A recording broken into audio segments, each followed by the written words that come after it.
Iniciamos este segundo episodio del programa que tiene como objetivo definirnos por quién vamos a votar. Acordémonos que les compartí que iniciando por mí, no sé por quién votar. Entonces el objetivo es esta trayectoria juntos para elegir a 60 personas, 57 diputados, un presidente y 2 vicepresidentes. La metodología que vamos a utilizar es comparativa. Vamos a comparar partido con partido, los currículos entre ellos para que usted pueda decidir. Vamos a tratar de simplificar. Vamos a unir por afinidad, ya sea de personas o de propuestas, los partidos. Iniciamos por lo que nos han comentado en los medios de prensa algunos partidos políticos, la afinidad con el oficialismo. En el primer grupo tenemos al Partido Pueblo Soberano y al Partido Esperanza y Libertad.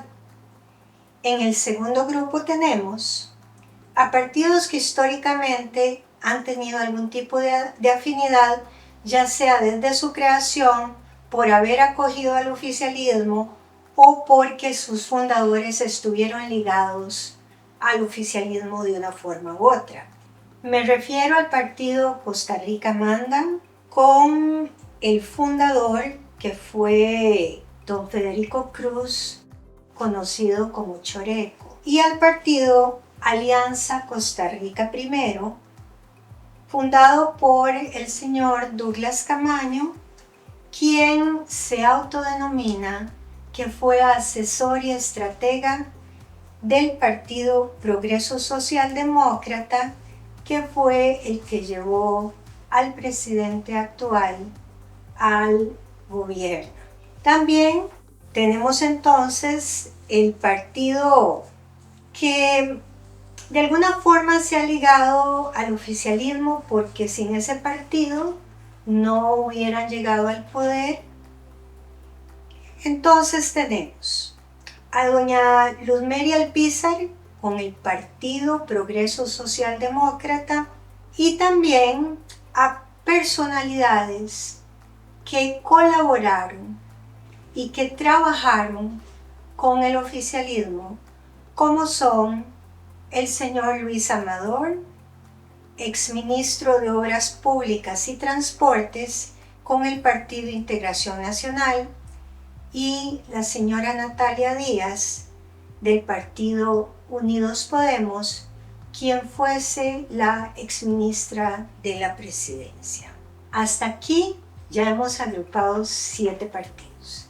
Es decir, de esos 20 ya tenemos 7 agrupados, y eso es importante para simplificar esta comparación. ¿Qué es lo que pretendemos con la comparación? Es que si vamos a sostener o no que tienen afinidad. Pero eso no lo vamos a decir nosotros, lo van a decir los documentos que vamos a utilizar. Por otra parte, también tenemos 3 partidos que entran en una zona que llamaremos de parqueo. Vamos a parquearlos. ¿Y por qué? Porque han sido partidos que ustedes mismos han indicado que tienen una afinidad con el oficialismo. Me refiero al Partido Nueva República, representado por su candidato Fabricio Alvarado, quien es hoy diputado de la República, porque como votó en contra del levantamiento de la inmunidad del presidente, algunos dicen que tiene algún grado de afinidad, porque de esa manera lo protegía. Luego tenemos al Partido Unidad Social Cristiana, que dentro del marco del levantamiento de la inmunidad del presidente de la República se dividió de una forma extraordinaria y tal vez nunca vista en el Congreso de la República. La mayoría de sus diputados tuvieron dudas sobre el levantamiento de la inmunidad y así votaron. Entonces esto también entra dentro de, para algunos de ustedes, de la definición de que son aliados del oficialismo. Y hay un partido en particular que ha sonado un poco, que es el partido Avanza, con el candidato de apellidos Aguilar Berrocal. Este candidato salió del Partido Liberal Progresista, candidato a vicepresidente en la fórmula de don Eliezer Feinstein, y también se le han endilgado nexos con la familia del presidente Bukele de El Salvador por estar casado con la prima de ese presidente de El Salvador. Estos tres partidos quedarán para un análisis separado, con base también en lo que han expresado en los medios y en sus planes de gobierno. Ahí ya llevaríamos 10 partidos de los 20 que tenemos. Entonces ven ustedes cómo estas clasificaciones nos permiten simplificar ese trabajo, por lo menos para la presentación a ustedes. El problemón es para mí, que me tengo que leer todo esto y tratar de ponerlo de una forma sencilla. Quiero hacer una reflexión sobre estas clasificaciones partidarias. Si hay y demostramos que hay un grado de afinidad con el oficialismo, ¿será por ese medio que se va a llegar a una representación importante en la Asamblea Legislativa? Porque aunque no sean del partido del oficialismo, que es Pueblo Soberano, al final, si tienen afinidad y llegan todos a la Asamblea Legislativa, podrían votar por proyectos afines al partido Pueblo Soberano. Entonces, lograrían sí una importante o no cantidad de diputados. Quiero que quede esto en la mente porque esto se ha dicho mucho en la prensa, de que vamos a lograr una mayoría de diputados. Parece que la vía es confundir por medio de una oferta tan amplia, pero al final recojo lo que pueda del resultado en las diputaciones para lograr que se aprueben propuestas del partido Pueblo Soberano. Acordémonos que los aliados históricamente son importantes. En las guerras mundiales se habla mucho de los aliados. Entonces, no desestimemos esas alianzas. Esto es una simple conjetura, pero que podría darse dependiendo del resultado que se tenga en las próximas elecciones. ¿Se acuerdan del avión? Aquí se los presento. Este es el avión, este es Costa Rica. Estamos en la puerta de abordaje en este momento.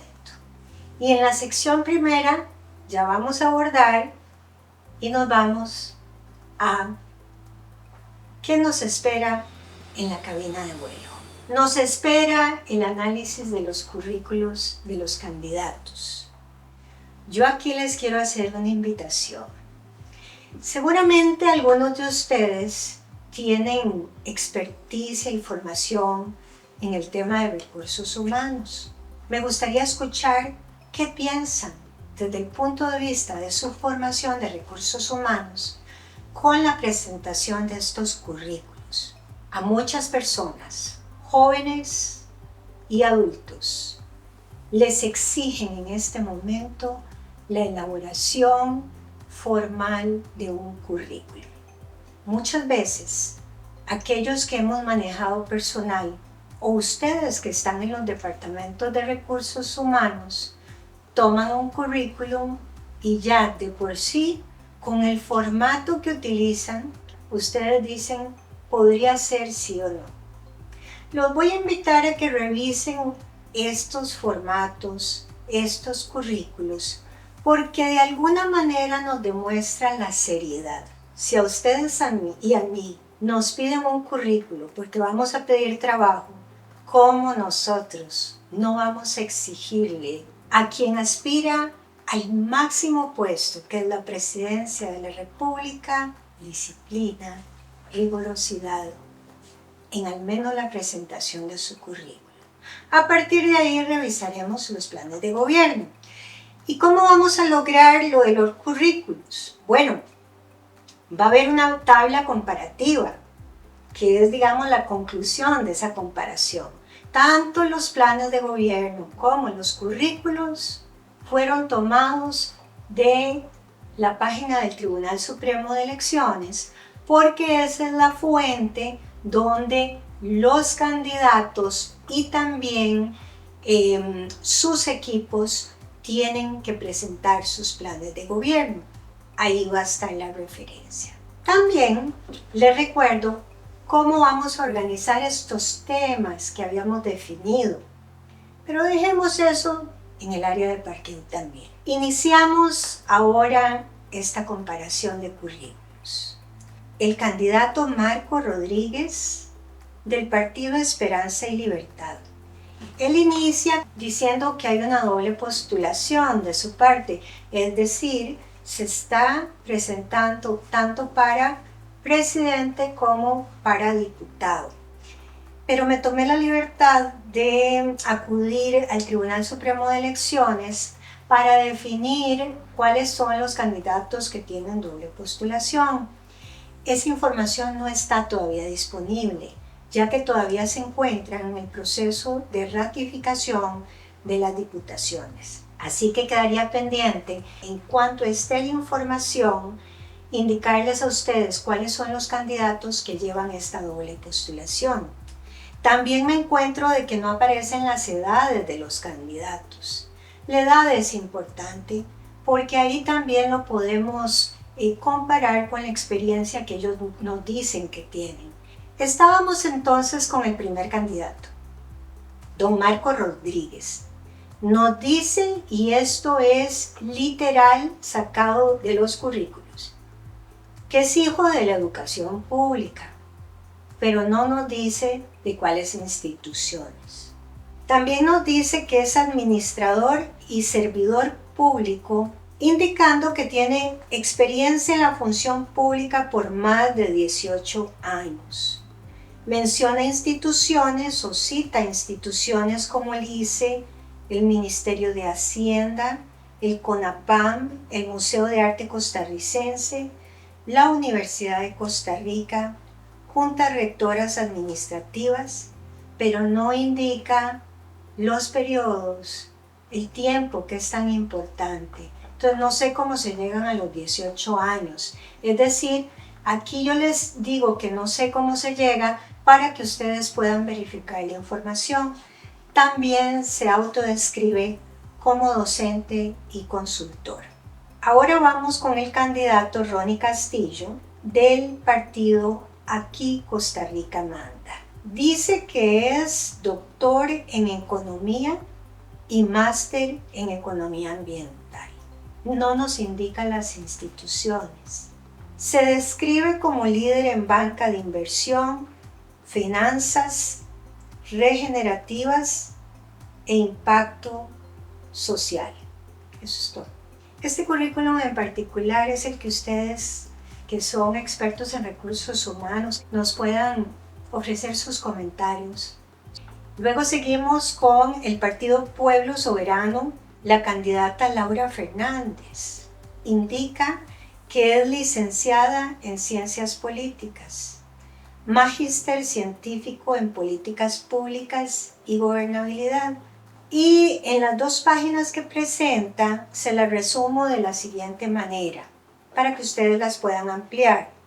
Funcionaria pública de carrera en el Ministerio de Planificación, en diferentes puestos que menciona, la Municipalidad de Cartago y la Asamblea Legislativa. Se autodescribe como docente universitaria. Continuamos con el partido Alianza Costa Rica Primero con el candidato Douglas Caamaño. Indica que es técnico en administración bancaria, operador de microcomputadores. Se autodescribe como productor y empresario, asesor y estratega, analista en políticas de desarrollo, promotor del diálogo nacional, asesor del Consejo Municipal de la Municipalidad de San José, y nos comparte que también estuvo de asesor en Recope y el Ministerio de Justicia. ¿Qué tenemos aquí? La descripción, que ahora sí se las presento a ustedes. Bueno, yo también la tengo que hacer para ver si llego a la decisión de por quién votar. De si estas calificaciones, autodescripciones, permiten llegar a lo que indica la Constitución política. ¿Serán estas calificaciones, habilidades, autodescripciones, experiencia suficiente para administrar Costa Rica y para decidir el presente y futuro de nuestras vidas? No lo sabemos. Lo podríamos retomar cuando ustedes hagan el ejercicio. Hasta aquí el tema de análisis de los currículos.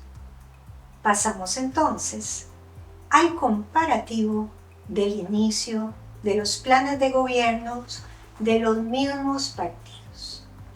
En esta segunda sección, y me tengo que poner los anteojos, yo les dije a ustedes en el primer episodio que tenía media década.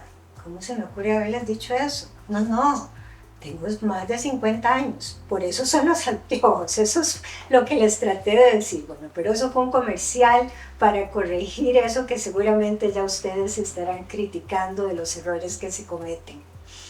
Pero bien, esta segunda sección, denominada la caja negra, es donde iniciaremos el análisis de los planes de gobierno.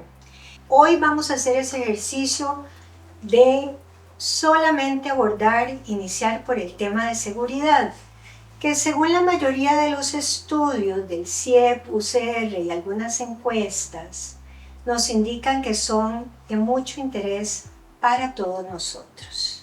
Iniciamos entonces con la propuesta de seguridad con el partido Esperanza y Libertad, que es Marco Rodríguez. Nos presenta la propuesta del partido Esperanza y Libertad. 1. Barrios seguros.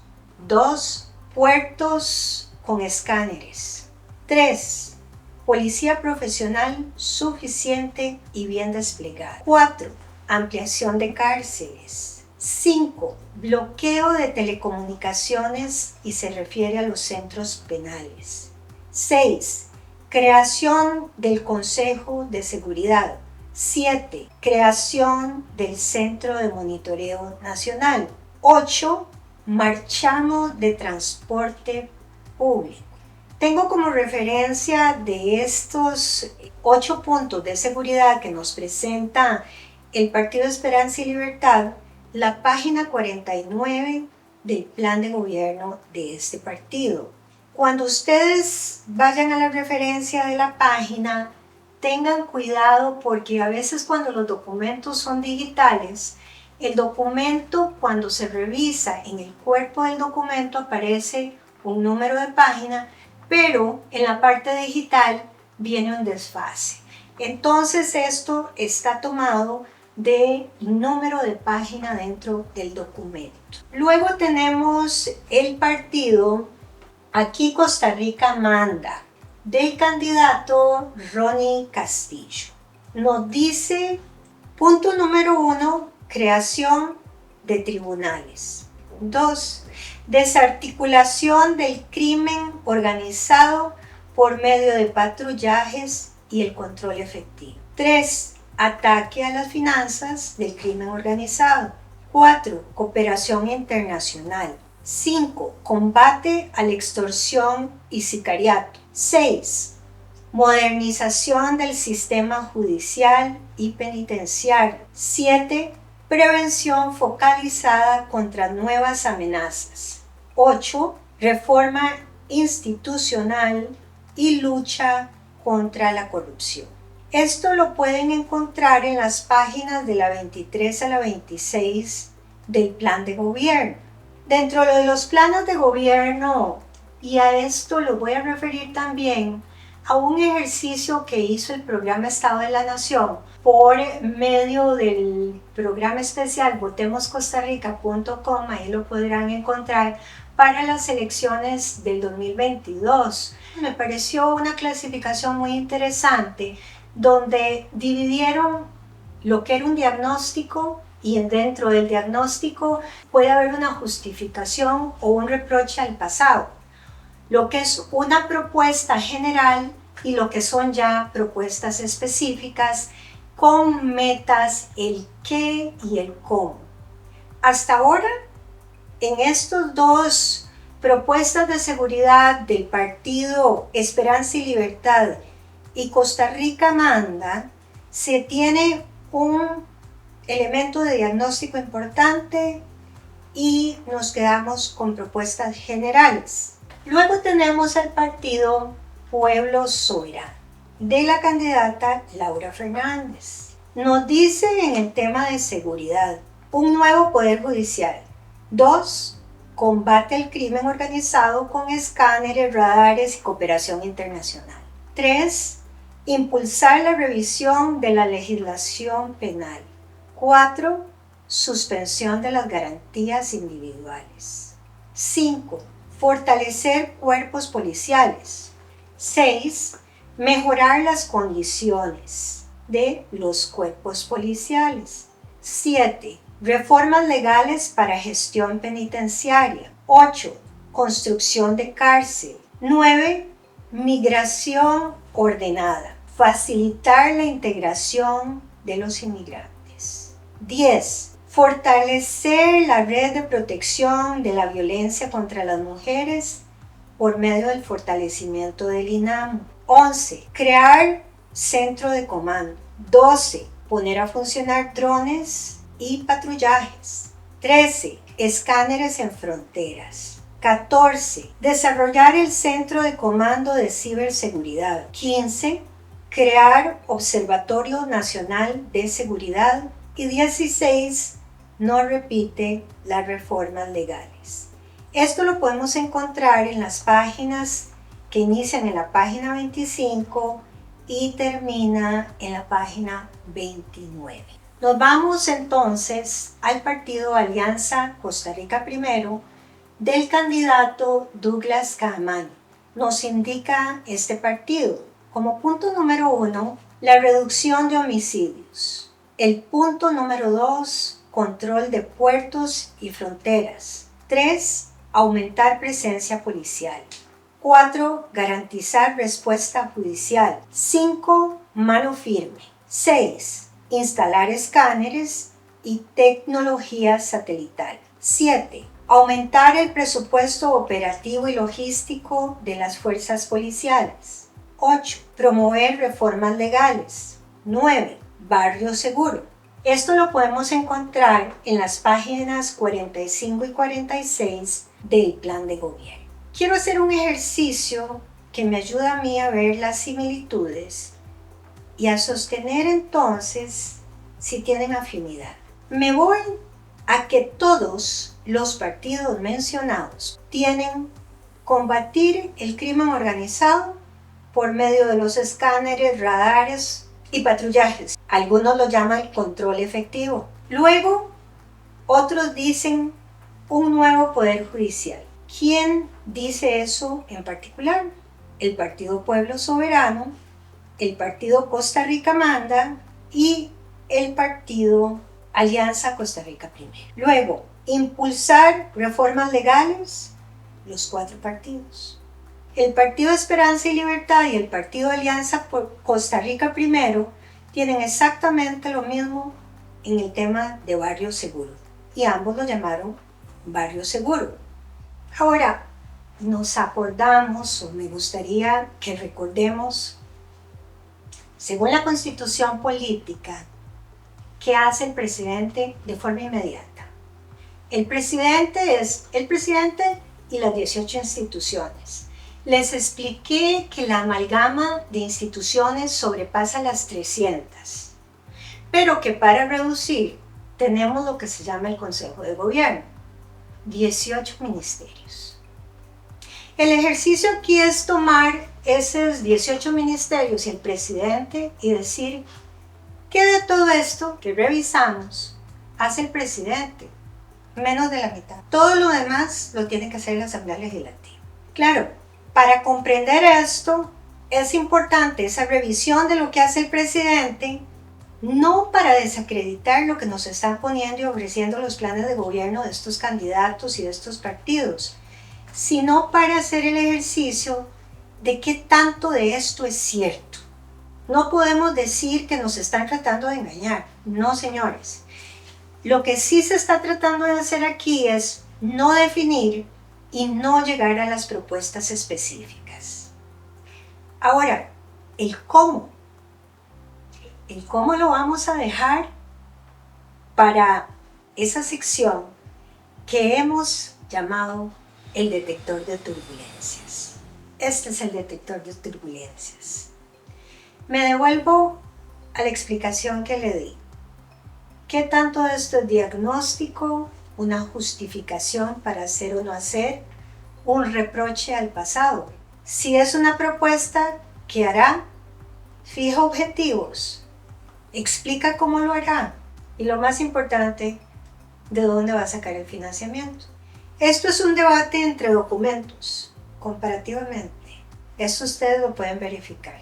Más bien lo que quisiera invitarlos a hacer es que el debate sea entre ustedes, entre nosotros, de la forma más respetuosa que se pueda, porque aquí no son opiniones, es lo que nos ofrecen los candidatos. Dentro de este detector de turbulencias tenemos lo primero. ¿Qué hace un presidente? ¿Puede el presidente crear tribunales? Creo que ya se está empezando a mover ese avión. La respuesta es no. ¿Puede el presidente poner marchamos de transporte público? Podría ser, si nos explican el cómo. Ya la cosa se está poniendo un poquito más movida en el avión, porque aquí lo que nos hace falta es el cómo. No nos dicen cómo se va a lograr un nuevo poder judicial, no nos dicen cómo se va a lograr el barrio seguro, no nos dicen cómo se van a crear los tribunales, no nos dicen cómo se logra la mano firme que menciona en este caso el candidato Douglas Camaño. Entonces, estas son cosas que quedan en el aire y estamos en el aire. Pero si nos sostenemos en el aire o empezamos a sentir esos vacíos que uno siente en una turbulencia. Otra cosa que llama la atención de este comparativo, que lo tendrán ustedes a la vista para comparar cada una de las propuestas de estos partidos, es, y quiero que se fijen en el uso de ciertos verbos: desarrollar, crear, reformar, promover, reducir. La pregunta que nos invita es ¿cómo? No nos dice. En el caso particular del Partido Pueblo Soberano, nos dice desarrollar, crear, reformar, impulsar. Piensa uno, si esta es la continuidad del oficialismo, ¿qué pasó antes? Porque esta propuesta se presenta como nueva, como que parte de cero, aunque invita a la continuidad del oficialismo. Esa parte me confunde, esa parte no la entendí. Yo no sé ustedes, tal vez ustedes tienen una capacidad mayor de la que yo tengo en esto, y es que les digo, no tengo una impresora a color, entonces me salieron como parches los diferentes colores, pero bueno, ahí lo vamos comparando, y esto lo que me significa a mí son afinidades, son posibilidades, pero no se nos dice el cómo. Entonces, ¿cuáles son las metas? ¿Cuántos son los tiempos? Porque un nuevo poder judicial yo lo veo como generacional, como cambio de todo. ¿Alcanzarán los 4 años para eso? ¿O es una propuesta país que no importa el partido, debería seguirse. Es esa la propuesta. Es que estamos especulando porque lo que me surgen son preguntas. Lo que sí se puede definir es que estos que se presentan hoy como los posibles pilotos que nos llevan en el avión, tal vez no tienen claridad de este plan de navegación. Por eso es importante recordar en la Constitución Política qué es lo que cada uno hace, qué es lo que puede hacer. Mucho de esto es porque aspiran a llevar diputados a la Asamblea Legislativa. Está bien. Entonces explíquele a la ciudadanía de forma clara de que cuando usted dice que va a querer un nuevo Poder Judicial, eso no le corresponde al Poder Ejecutivo.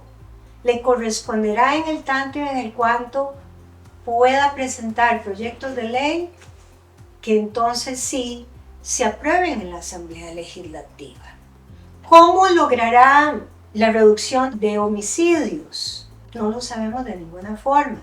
¿Será por la política criminal? Porque una cosa es la política criminal y otra cosa es decir que quiere un poder judicial nuevo. La política criminal le corresponde al Poder Ejecutivo, estamos de acuerdo. ¿Cuál es su política criminal?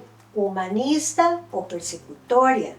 ¿Qué quiere decir mano firme o mano dura? Ya lo vimos en el primer episodio, con esos parámetros que establecimos extremísimos, pero sí sentimos vacíos. Y ese vacío se siente en lo que plasman los candidatos y los partidos, que por el momento en el tema de seguridad no quedan claras propuestas específicas y alcanzables por estos partidos. En este momento la conclusión que tenemos en seguridad es que nada es comprobable porque no nos ponen los objetivos específicos, los tiempos, las metas y cómo lo van a lograr, de dónde van a sacar el dinero para crear, desarrollar, impulsar. ¿Ven cómo este vuelve interesante? No los invito a tomar nada espirituoso porque siempre he dicho que en un vuelo, si uno está en una emergencia y tiene una persona ahí media alcoholizada, ¿cómo lo va a salvar a uno en una emergencia? Pero sí podemos tomarnos un poquito de agua, un cafecito, reflexionar y esperamos los comentarios. Acuérdense, aquellos que están en recursos humanos, contribúyanos con un análisis crítico. Exijamos a aquellos que nos están pidiendo trabajo. ¿Y cómo vamos a elegirlos? Por medio del voto. Gracias, amigos.